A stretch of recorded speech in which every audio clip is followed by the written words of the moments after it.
Recruit. You arrive before sunrise carrying a duffel bag, paperwork, and the last pieces of your civilian identity. The bus doors open and humid air mixed with diesel fumes hits your face. A drill sergeant is already shouting before your boots touch the pavement. Yellow footprints are painted on the concrete and you are ordered to stand on them without hesitation. Around you, strangers are breathing fast, trying not to show fear. Names disappear quickly, hair is cut, personal items are boxed away. Time no longer belongs to you. Every minute is scheduled by someone else. You learn your first lesson immediately. Confusion is part of the process. If you can function while disoriented, you can function anywhere. Private. Your mornings begin at 4:30 with trash cans slammed against the barracks floor. 40 recruits rise at once. Sheets are pulled tight enough to bounce a coin. Lockers are aligned to exact measurements. Boots are polished until fluorescent lights reflect off the leather. Breakfast is eaten in silence and in minutes. Then comes running, push-ups, rifle drills, classroom instruction, inspections, and correction after correction. Mistakes are small but never ignored. An untucked shirt, a late movement, a forgotten item. Shame becomes instructional material. Your muscles ache constantly. Your feet blister, heal, and blister again. Yet slowly something changes. You stop reacting emotionally to discomfort. Pain becomes background noise. Discipline replaces hesitation. Private first-class training ends, but relief does not arrive. You report to your first real unit expecting more freedom and discover a different kind of pressure. There is less yelling, but more responsibility. Equipment must be signed for. Vehicles must be serviced. Rooms must meet inspection standards. You are given tasks with little explanation and expected to solve problems without hand-holding. Older soldiers watch how you carry yourself before they decide how much respect to give you. You learn unwritten rules. Be early, speak less than you know, never complain about work in front of those doing more than you. New soldiers arrive looking exactly as lost as you once did.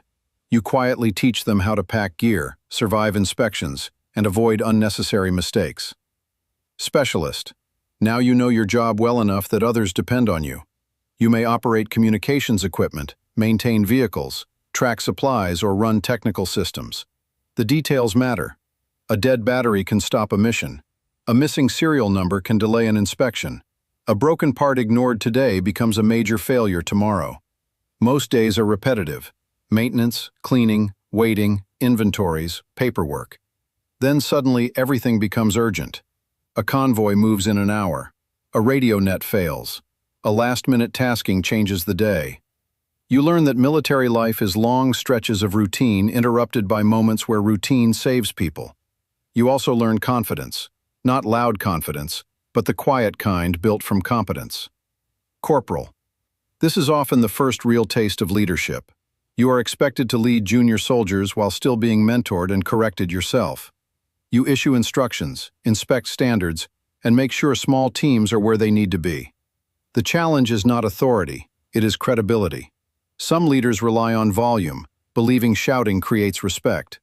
Others lead by consistency, fairness, and example. You begin to understand that people remember how power feels when it is used on them.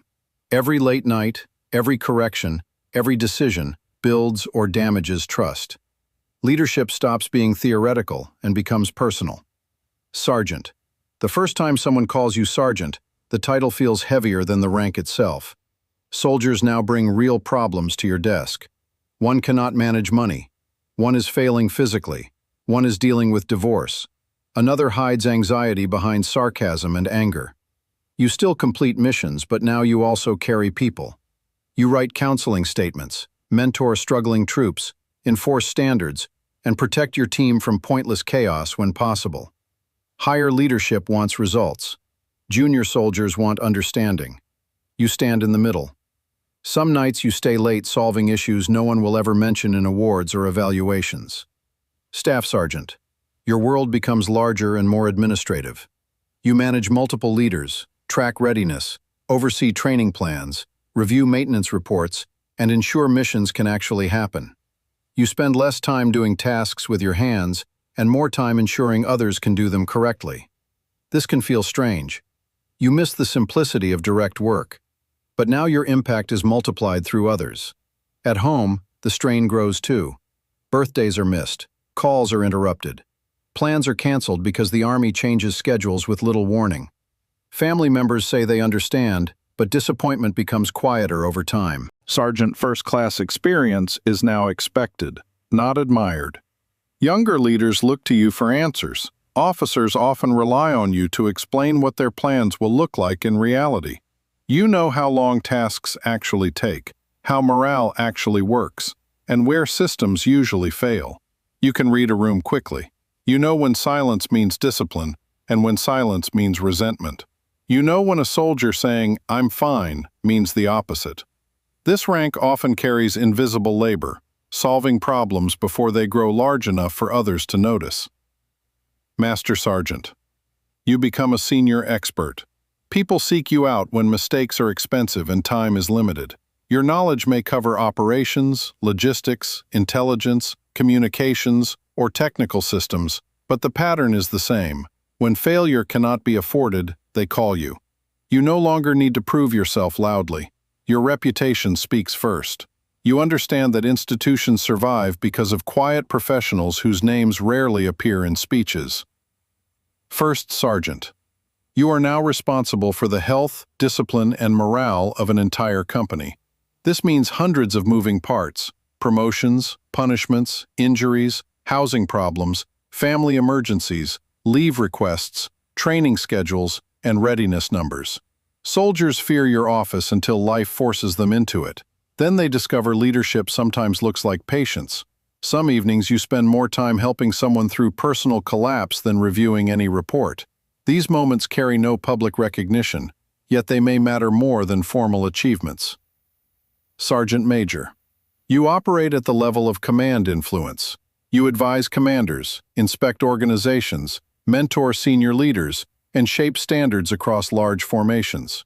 You have seen brilliant people fail from ego and average people succeed through consistency. You have seen courage without witnesses and incompetence hidden behind polished language.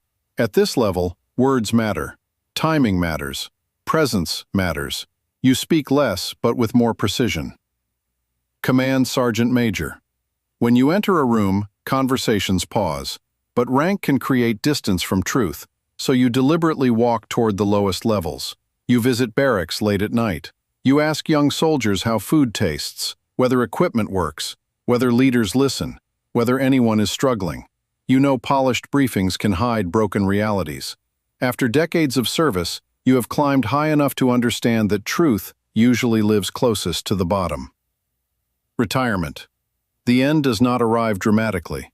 It arrives through forms, signatures, medical appointments, and out-processing checklists. You turn in equipment, clear offices, and carry a box to your car filled with notebooks, plaques, coins, and old photographs.